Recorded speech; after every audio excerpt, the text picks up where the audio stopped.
Hey, welcome to another great episode of Faith Unpasteurized. That was pretty weak, but you know what? I'm running out of stuff to make noise, so pretty soon I'm just going to have to bring out a kazoo.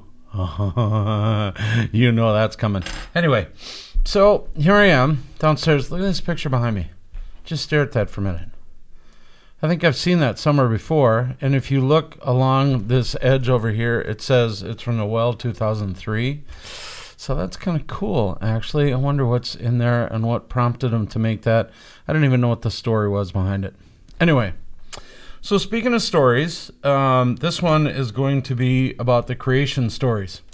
So this is technically lesson 1, episode 2. We're going to talk about the creation stories. Now, you're looking at me going, what do you mean stories? Yeah, right. There's 2 in the Bible that kind of get along in some respects and kind of not.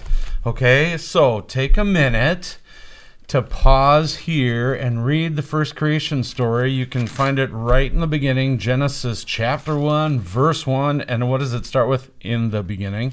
Anyway, read there all the way to chapter 2 at the end of verse 3. And then we'll talk about it.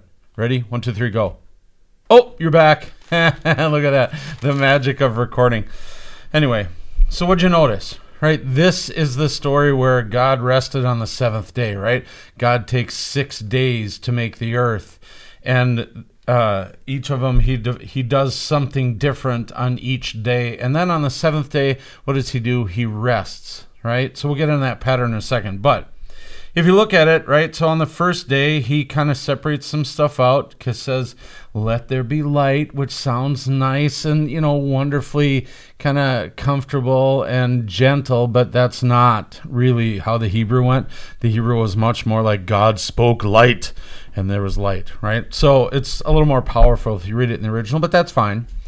What I would like to add, though, is that in all of these steps, I find it kind of interesting to think of, did God actually take 6 days? Because, like, he's God, right? I mean, he can create anything he wants, right? Remember, there's a difference between truth and accuracy. Is the Bible accurate? Is the Bible true? Absolutely. Okay, well, anyway. So first day, what does he do? He makes light and dark. And then the second day, he kind of separates some waters out and gets some. On the third day, he gets dry land and it fills up with vegetation, things like that. The fourth day, there's lights in the dome of the sky, and he separates the big light from the little light, and there's night and day and all that kind of stuff. And then the fifth day, there's the water. He fills up those waters with the great swarms of living creatures and great sea monsters. I'm telling you, I think Megalodon is still around. Huh? I mean, think about it, right? 95% of the Earth's oceans are unexplored. Kind of makes you want to be a marine biologist, doesn't it? Go out and get those. Anyway, I digress. So moving on. So that fifth day, and then the sixth day, you know, the earth brings forth living creatures, and he fills it up, and he makes all these wild animals, and he says, let us make humankind in our image. Now, one thing I want you to pay a real close attention to is when we talk about this creation, we talk about sin, and the next one.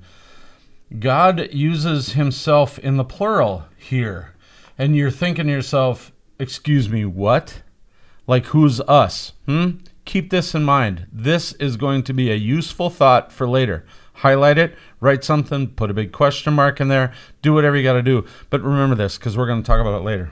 Okay, anyway, so he basically creates all kinds of creatures, and then he creates humankind in our image, according to our likeness. Let him have dominion over the fish of the sea, birds of the air, cattle, over the wild animals, over the creeping things. What does that mean, let him have dominion? It means that God made all of this stuff in this particular story and then creates humankind, right? Notice it doesn't say man, right? Anyway, humankind, and then says, here, take care of my stuff. The thing that I want you guys to start cluing in with. I mean, I know it's 6th grade, you got a lot going on, but this is the time in life where you really start to think about how are we doing taking care of what God has given us. This book is the story of a community's struggle with God, with each other, and with the world around them. The struggle with the world around them is real, people. How are we doing with that? It says right here in the beginning of everything that God has entrusted this thing to us. Yeah, so, we got to stare at our shoes kind of and say, how are we doing? I don't know. Kind of looks like this. It's a little bit of a mess. Anyway, moving on. Okay, and then God makes people and all this kind of stuff. There's a pattern here, okay? And then God rests on the seventh day. God rests. Why does God have to rest? It's not, are we questioning God's endurance? Was he tired? Does God get tired? I don't know. The one thing I will say is that these stories have a pattern and a point to them. So if you really look closely at this first creation story, one of the patterns and the points that you start to clue into is that what God creates on the first day, he fills on the fourth. What he creates on the second day, he fills on the fifth. What he creates on the third day, he fills on the sixth, and then rests. Point being here is that you should rest. If God took time to rest, and everything that God does is trying to teach us something, this is God telling you that every now and then you have to settle down and rest. Now, people will say, what is the Sabbath day? Is it Saturday? Is it Sunday? Okay, seriously, people.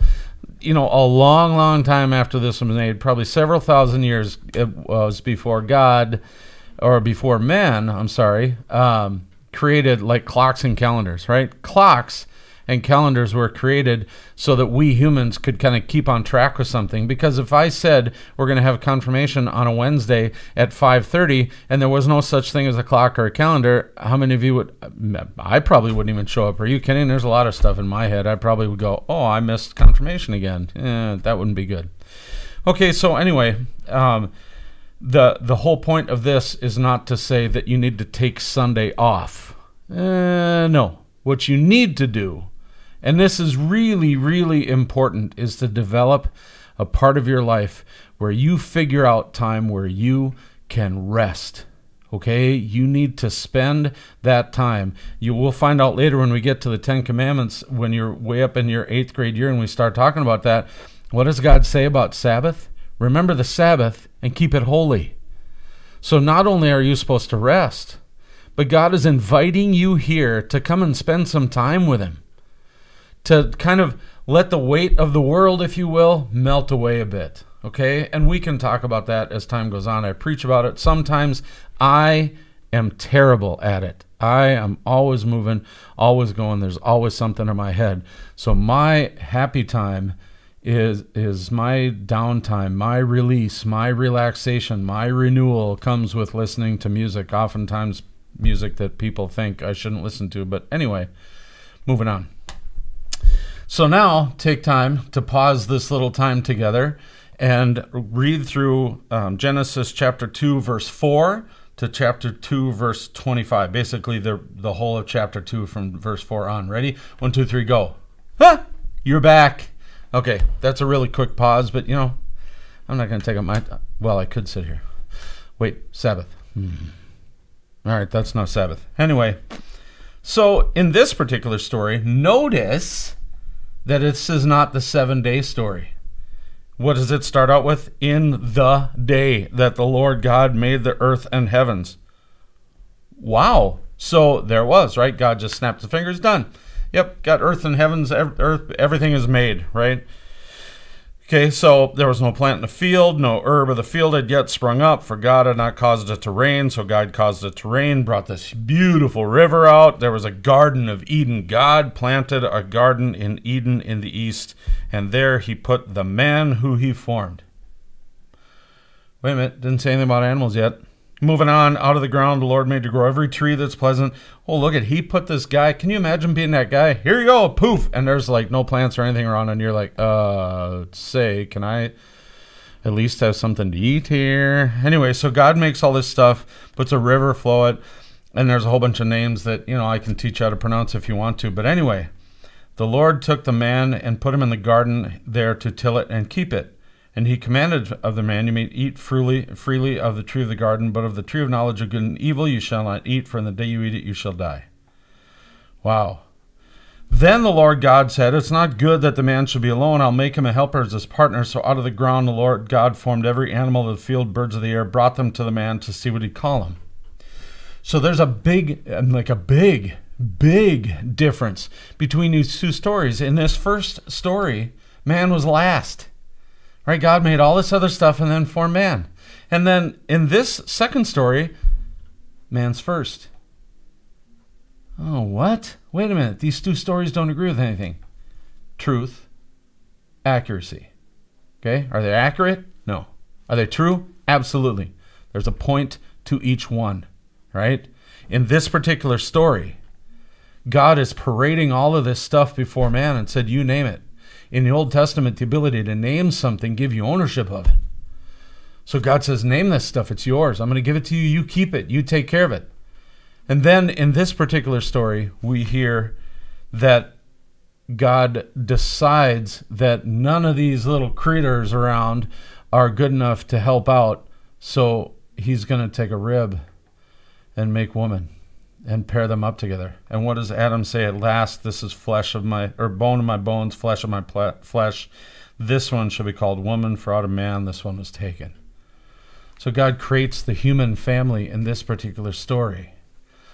So if you ask people, most of them, and you say, what do you know about creation? They're going to tell you, oh, there was a Garden of Eden and they weren't supposed to eat the tree and all that.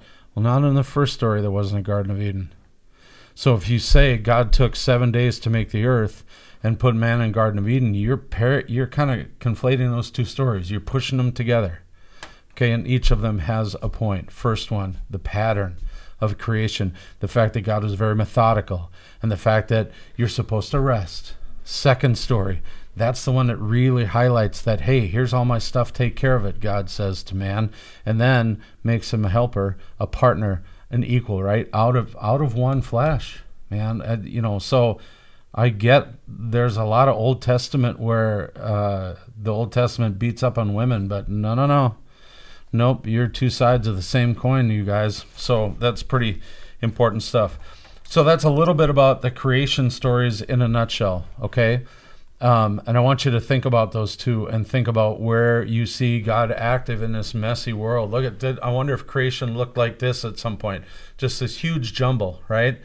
And then God says, you know what? I am going to throw some stuff in order so that people can do what I ask them to do with what I give them. So that people can be with one another in that wonderful creation that I give them and get along together. This doesn't look like getting along, right? But God takes all of this and puts it into order. So that's a little short something on the creation stories. You're going to have another one here. I'm going to have a special guest in the next podcast video. So go ahead and think about this, read through those stories, and you know what? If you got any questions, you can give me a call, shoot me a text, shoot me an email, do whatever you want to do to get a hold of me. These videos are going to come out every Monday, so try and stick with me for a little while and see if we can do this thing. All right? Blessings on your journey. Love you all. Have a good day.